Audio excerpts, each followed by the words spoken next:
হজ আল্লাহ তাআলার কাছে অনেক বড় একটা আমল এবং ইসলামের 5টি রকুনের মধ্যে হজ অন্যতম একটা রকুন। আজকে ঘটনা শোনাবো ফাজাইল হজ থেকে হজের সময় ঘটা কয়েকটি ঘটনা।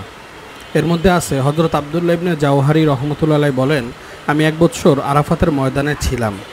আমার একটু চোখ লাগিলে দেখলাম দুইজন ফেরেশতা আসমান হতে অবতরণ করিলেন। তাহাদের মধ্যে একজন আপন সঙ্গীদেরকে বলিলেন, এই বছর কত লোক হজ করিয়াছে? সঙ্গী উত্তরে বলল, 6 লক্ষ লোক হজ করিয়াছে, কিন্তু তাহাদের মধ্যে মাত্র 6 জনের হজ কবুল হইয়াছে। হযরত আব্দুল্লাহ রহমতুল্লাহ আলাইহি বলেন, এই কথা শুনিয়া আমার এত দুঃখ হইল যে মনে চাহিল নিজের মুখে চর মারি এবং নিজের অবস্থার উপর অনেক বেশিয়া কান্না করি। এমন সময় প্রথম ফেরেশতা জিজ্ঞাসা করিল, যাহাদের হজ কবুল হয় নাই তাহাদের ব্যাপারে আল্লাহ জাল্লা শানহু কি ফয়সালা করিয়াছেন?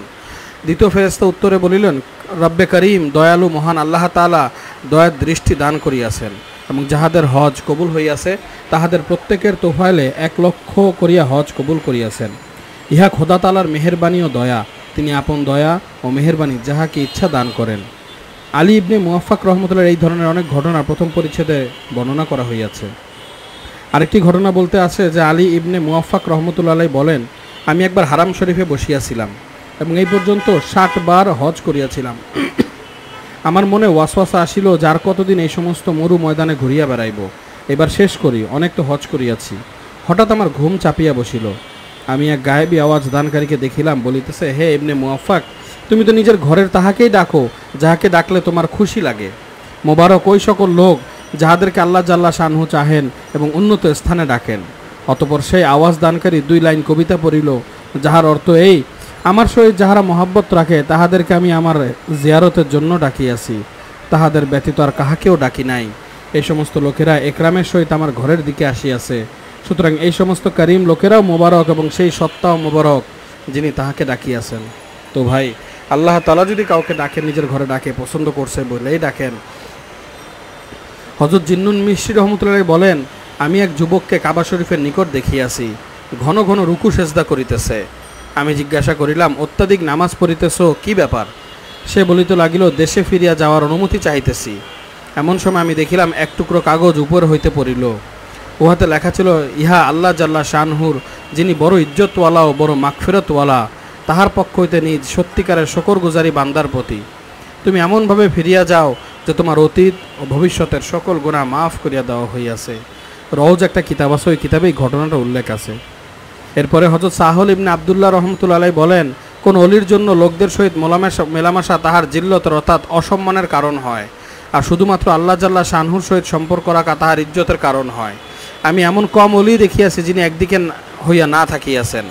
আব্দুল্লাহ ইবনে সালেহ একজন বুজুর্গ ছিলেন, যাহার উপর আল্লাহ জাল্লা শানহুর বিশেষ দানসমূহ ছিল এবং বহু নিয়ামত ছিল। তিনি লোকদেরকে হইতে পালাই এক শহরে অন্য শহরে ঘুরিয়া বেড়াইতেন। এইভাবে শেষ পর্যন্ত মক্কা মুকাররমে আসিয়া পৌঁছাইলেন এবং সেখানে দীর্ঘদিন অবস্থান করিলেন। আমি তাহাকে বলিলাম, এই শহরে আপনি অনেক দীর্ঘ সময় অবস্থান করিলেন। তা বলিতে লাগিলেন, আমি এই শহরে কেন অবস্থান করিব না? আমি এমন শহর দেখি নাই যেখানে এই শহর হইতে অধিক রহমত ও বরকত নাজিল হইয়া থাকে। এই শহরে সকালে ও সন্ধ্যায় ফেরেশতাগণ অবতরণ করেন। আমি শহরে বড় বড় আশ্চর্যজনক বিষয় দেখিয়াছি। ফেরেশতাগণ বিভিন্ন আকৃতিতে বাইতুল্লাহ তওয়াফ করেন, আর এই নিয়ম কখনো শেষ হয় না। আমি যে সকল আশ্চর্য বিষয় আদি দেখিয়াছি, যদি তাহা বর্ণনা করি, তবে যাহাদের কামেল ঈমান নাই তাহাদের আকল বুদ্ধি উহা সহ্যই করিতে পারিবে না।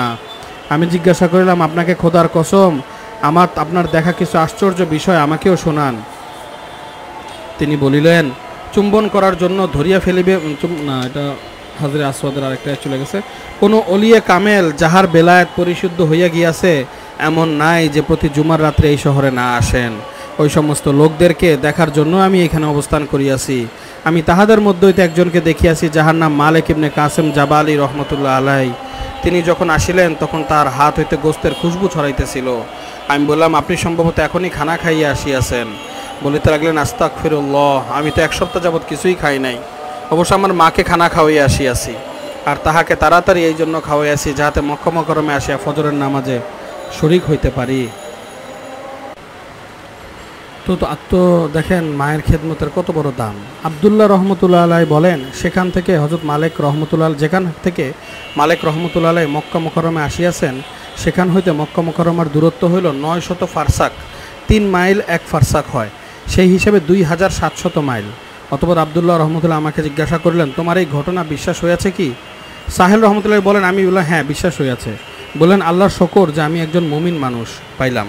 কোনো কোনো বুজুর্গ বলিয়াছেন তিনি কাবা শরীফের আশেপাশে ফেরেশতাগণ, নবীগণ ও আউলিয়াদেরকেও কখনো কখনো দেখিয়াছেন, আর বেশিরভাগ জুমার রাত্রিতে এবং সোমবার ও বৃহস্পতিবার রাত্রিতে দেখিয়াছেন। তারপর নবীদের জিয়ারতের আশ্চর্য আশ্চর্য অনেক ঘটনা তিনি উল্লেখ করিয়াছেন। তো ভাই, আল্লাহ তালার ঘরে আল্লাহ তালা তো তাকেই নেয় যাকে সে পছন্দ করে, যাকে সে ভালোবাসে। এই জন্য ভাই বেশি বেশি নেক আমল করা, আল্লাহর সাথে মহব্বত রাখার কোশিশ করা। আল্লাহ তালা আমাদেরকে আমল করার তৌফিক দান করুন।